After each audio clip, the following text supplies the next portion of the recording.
भाई CGI blogger लोग से पंगा ले रहे हैं अब। मतलब ब्लॉगर लोग को कॉकरोच कह रहे हैं कि वो बेरोजगार होते हैं तो सिस्टम पे हमला करते हैं। तो क्या सीजीआई जो अभी सूर्यकांत हैं वो लोग कॉकरोच नहीं है?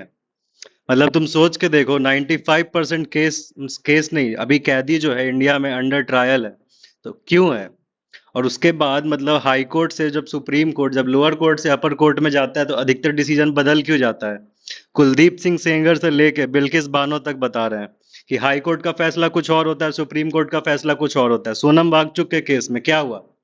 जुडिशियरी के साथ मजाक नहीं हुआ क्या? सूर्यकांत उस टाइम बोले कि हमारा बीजेपी पार्टी जो है, जो झूठा केस किया सोनम वांगचुक पे, वो कॉकरोच है?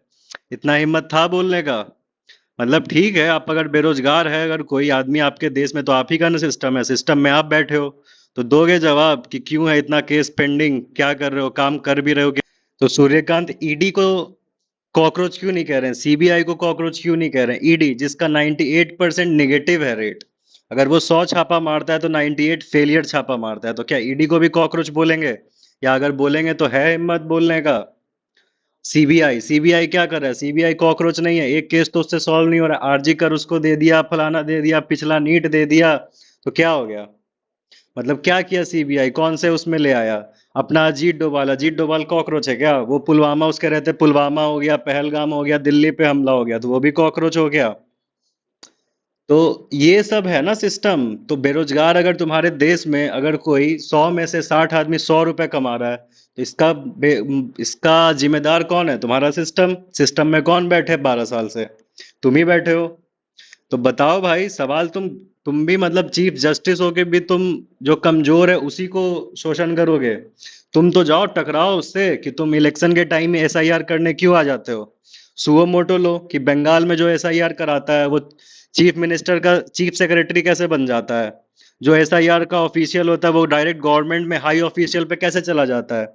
ये सब सुओ मोटो लो, तब ना पता चले कि हाँ भाई तुम कॉकरोच नहीं हो। और अगर इतना करना ही है तो जो मुद्दा है मुद्दे पे बात करो ना। पूछो सरकार से कि पूरे दुनिया में ये इमरजेंसी चल रहा था 2 महीने पहले, हम लोग के यहाँ खतरा 2 महीने बाद क्यों आया? चुनाव खत्म होने के बाद क्यों आया? इलेक्शन कमीशन को एसआईआर सिर्फ चुनाव के टाइम में क्यों याद आता है? बीजेपी का सारा नेता छूट जाता है, ऑपोजिशन काहे अंदर चल जाता है? जो छापा पड़ता है वो ऑपोजिशन में पड़ता है, जो पावर में है उसको क्यों नहीं पड़ता? सॉरी, हम हर जगह बीजेपी वो कह रहे हैं, मतलब ऑपोजिशन और पार्टी मान लो। ठीक है। तो सोचने वाला बात है कि आप कुछ भी बोलने से पहले, आप जस्टिस पे बैठे हैं तो आप पे थोड़ा उंगली भी उठ रहा है, आप सोचिए। एसआईआर बहुत बड़ा मुद्दा है, आप